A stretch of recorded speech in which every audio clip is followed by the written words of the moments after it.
Hey everyone, welcome back to the All Things Private Practice podcast. I don't do a lot of solo episodes on here, but I just feel like I want to in terms of an announcement that I made on my newsletter and my social media the other day.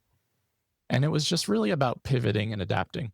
And I know how hard that is for a lot of us, including myself.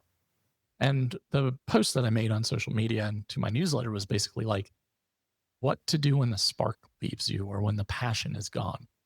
And a lot of you know that I haven't had my Facebook group open for almost over a year.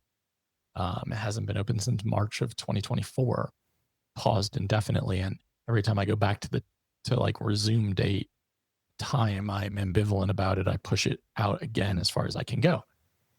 And I realize, over the last couple of years, especially post autism discovery, honestly, that a lot of my passions and ideas are shifting and changing. And I'm trying really hard to figure out what to do next. And I know so often in my life, and maybe some of you can relate, that I like what comes next is constantly on our minds, whether it's because of financial insecurity or stress or trauma, thinking about like, where's the next paycheck going to come from?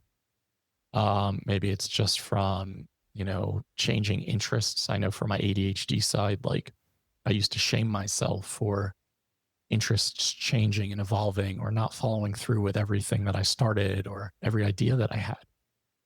I noticed over the last couple of years with all the retreats that I've done, which is now upwards of 20 since March of 2022 when I did my first Ireland retreat, being on a plane, traveling to a different country every other month or potentially sometimes in the same month, dealing with jet lag, dealing with how hard it is for my system to transition and sleep and change into new environments and the hosting and the events in general. It's been a lot. It's been a lot. And how tired I am all the time, like in between these events, because they take so much out of me. I'm exhausted, depleted, running on fumes. I've been pushing myself well beyond autistic burnout for a long time. And I love the events. That's the grief side. I think grief and joy are two sides of the same coin. There's so much beauty that has come out of some of these things, like the connections, the relationships, the friendships, the experiences. Like it's been so freaking cool. If you've come to any of them or have watched from afar, it's been an amazing journey.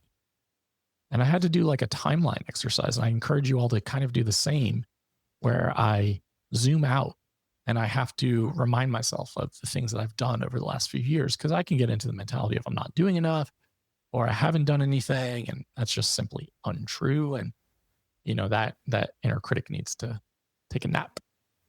But in reality, when I was like, okay, I graduated with my master's in 2015, I always thought like, I'll go into community mental health. That'll be it. I mean, obviously, if you've been following my journey or this podcast, you know that it was not the final destination, and it wasn't for a lot of you. And then it was private practice and how that was going to be the final destination. And for me, it just doing the same thing every day over and over and over again, I just can't do it. It pushes me into like depression and understimulation and monotony. And now that I understand my neurotypes and my neurology, I understand why I struggle so much to do that. Some of you might be saying, I love the fact that this is what I do every day. And that's okay. There's no shame or shade there at all. And then after that, it was, I want to start helping therapists start and grow a private practice. And I started All Things Private Practice back in 2020. Started off as Casale coaching and consulting. And I was doing 6-week, 6-person programs, helping people work through, in my mind, the most important modules of small business ownership that we don't learn in grad school. And then that turned into starting the All Things Private Practice Facebook group, which now has upwards of 15,000 members. And then I simultaneously started the All Things Private Practice podcast in like November of 2020. I used to think like, who the hell would want to listen to what I have to say? There's not a single person who would do that. Now, almost 4 years in and 200 plus episodes and a lot of amazing guests and interviews and conversations and sponsorships and monetization along the way. getting paid to podcast from my home office. It's wild to me still to this day. To starting a group practice in January of 2021, Resilient Mind Counseling here in Asheville, which still exists today. We employ over 25 people at this point in time, mostly neurodivergent, LGBTQ, and BIPOC clinicians. And then starting Take the Leap coaching programs for like 4-month increments, where we really deep dived the psychological and emotional side of being a small business owner, especially a private practice therapist. Keynote talks on autism discovery and self-doubt, and my motto of doubt yourself, do it anyway, to hosting retreats starting with Ireland in March of 2022. Fast forwarding to present day, which is June of 2025. I'm about to host my second annual Doubt Yourself, Do It Anyway summit in Edinburgh, Scotland, and have 2 retreats in New Zealand next March. It's just like, to a TEDx on autism discovery and a book deal on autism discovery. I just never thought my career would take me to these places. And I used to live in insecurity / comparison all the time of, I'm still not doing enough. Look what everyone else is doing. Even after listing all that stuff, I don't feel it anymore energetically. Like I used to viscerally feel it. That insecurity, that self-doubt, the feelings of imposter syndrome that would come over me. And social media doesn't help, right? Like it's constantly telling us we're not doing enough. We're comparing ourselves to people's like count and engagement and followers and successes that are posted online.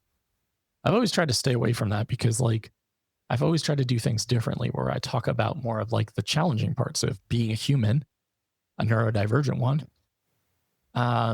but also a small business owner, because I think we don't normalize fear and failure enough. We don't talk about the hard times, the rocky times, the speed bumps, the ebb and flows, the roller coaster ride of small business ownership, of being a leader, of employing other humans. Like we need to normalize this stuff because it is a normal part of the process.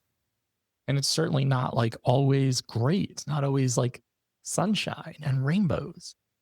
It's really hard. And I think so many of us doubt ourselves and we keep ourselves small and we struggle to put our ideas out into the world because maybe we have RSD, rejection sensitive dysphoria. Maybe we really struggle with self-doubt and criticism. There's vulnerability in creating and launching and having a presence and having a following, or trying to sell something or create something that you think is valuable. And I used to really enjoy private practice startup. I used to really enjoy working with therapists, getting them to take that risk, take that leap. And that shifted, like a couple of years ago, where I started to really enjoy the retreat component and the podcasting I've always enjoyed. And then helping therapists move beyond private practice. I always wanted to start the beyond private practice extension of all things private practice, but unfortunately someone else had secured that name already. Because I really enjoyed like helping people move into the things that I have done over the last couple of years, because so much of it is like how to get started, but more so importantly, like beyond that, how to get started, maintain momentum, channel the chaos that's happening in our brains, especially for neurodivergent entrepreneurs, and harnessing the creativity, how to move past our self-doubts and our fears and our insecurities and our perfectionism, to take up more space, to be more authentic, to be more real, raw, vulnerable, to show up the way that we want to show up, to pursue some of the things that we want to pursue. And that stuff has really lit me up for a long time. Over the last couple of years as an autistic ADHD human who has unmasked drastically, I have noticed that I am impacted significantly when I host retreats, when I market, when I have to respond to the demands of a growing audience, and the responses, the messages, the emails, everything has made me feel like I need to almost shrink back and disappear. The TEDx didn't help. The book deal didn't help. Like, these are accomplishments that I'm very proud of, but they also impact me psychologically and emotionally significantly.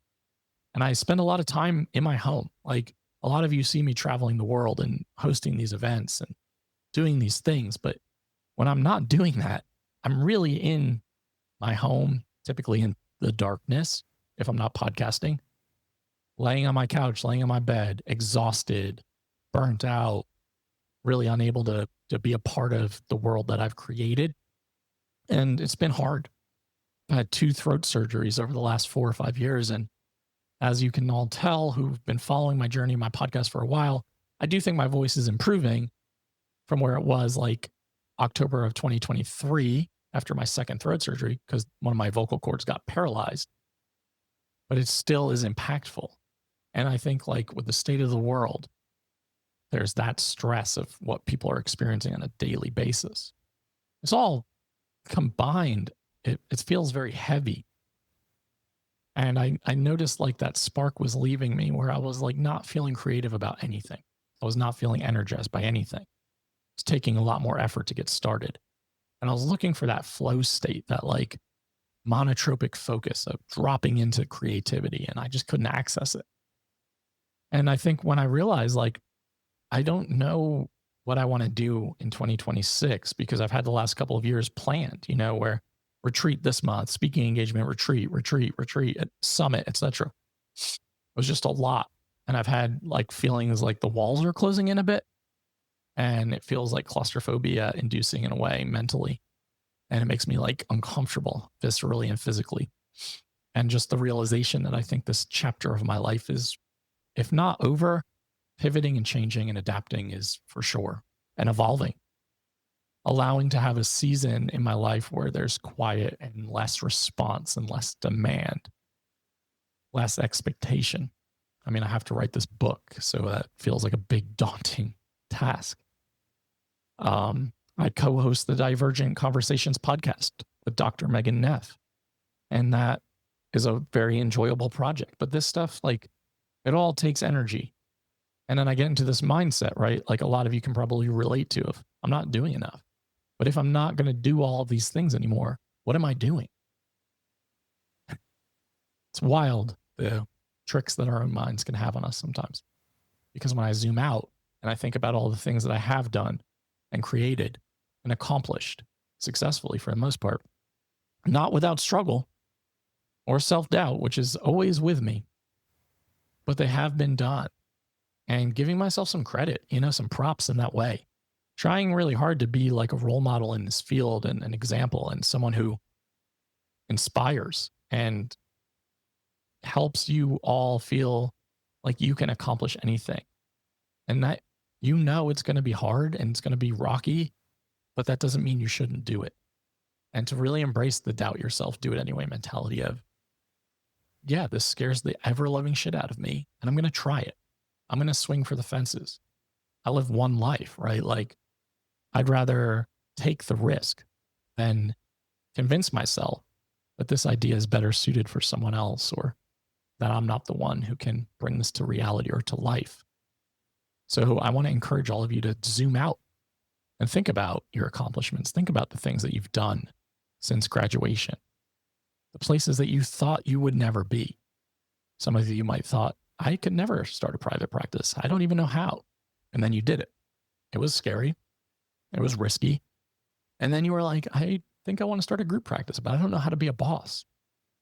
I think I want to host a retreat. I think I want to have a podcast. I think I want to write a book. I think I want to do a coaching program. Like whatever has come to your minds. And these don't all have to be professional accomplishments, but write them down. Visualize that. Really look at that. The accomplishments, me getting my voice back to some degree, major accomplishment because I never thought I would. And I think there's grief in pivoting and adapting and admitting publicly and openly, not only to yourself, which is most important, but to any sort of audience or your friend group or your colleagues, that your career is shifting and changing and it's not going to look the same anymore. And that the things that you might have worked so hard to do and create and have become a part of your identity are also shifting as well. Because there's massive grief for me when I admit it publicly that I'm really not interested in doing private practice coaching consulting anymore. I am interested in working with neurodivergent entrepreneurs and mental health professionals and helping them really, like I said before, kind of channel the chaos and harness the creativity, strategize, implement, get things going, work through the psychological and emotional side of small business ownership. That stuff lights me up. I don't know if New Zealand in 2026 will be my last retreat, but for now, it feels like it will be for a while. I don't want 2026 to look the way 2022 through present day have looked. Leaving the country every other month or every month, hosting events nonstop, the marketing that comes with it. It's been a lot. And there's grief in that, and publicly admitting, like, I think things are changing. And there's also relief. So I think it's about looking at your journey and giving yourself permission to pivot, adapt, evolve, pause, reflect, grow. You don't have to know what comes next all the time. I'm leaning more into intuition and energy and following my gut instead of feeling like the ceiling is going to fall out or the floor is going to fall. I think the term is the floor is going to fall out from under me all the time. Zooming out and looking at the list of the things I've done over the last couple of years, acknowledging I did not know how to do any of them. So giving myself permission to rest, take a break, reflect, and see what comes up next, opposed to forcing it and giving yourselves permission. If you've worked really hard to get somewhere or create something and it's no longer inspiring you or feeling fulfilling, it's okay to pause and reflect and say, I don't know if this is what I want more of anymore. I don't know if I want to continue down this path. And acknowledge that it's going to be a path that has a lot of grief, but honoring exactly what you need energetically in this season of your life. So I am going to continue the podcasts for as long as I can. I don't foresee that stopping. I am going to continue to do speaking engagements, and I am going to eventually get a neurodivergent ADHD entrepreneurial like membership community coaching program off the ground when I have the energy, but I'm going to put a pin in it for now. I'm going to get my Beyond Private Practice program for mental health therapists who want to move beyond private practice off the ground. But again, putting a pin in that. And that doesn't mean it will never happen. It just means that right now is not the right time. And I think sometimes we need to be honest with ourselves and acknowledge that too. Thank you to all of you who have been a part of my journey for the last 4.5 years and continue to be. Couldn't have done it without your support. This podcast will continue coming out on Saturdays, and it's going to continue to evolve into really what it has been for the last couple of years, focusing on the emotional and psychological sides of being a small business owner, talking about the struggles, making it really raw, authentic, relatable. And I hope to see you at one of my upcoming events before New Zealand 2026, and to continue to support one another online and in community spaces. So new episodes of this podcast come out on Saturdays on all major platforms and YouTube. Doubt yourself, do it anyway. And thank you so much for the last couple of years. It's been a fun journey and a fun ride.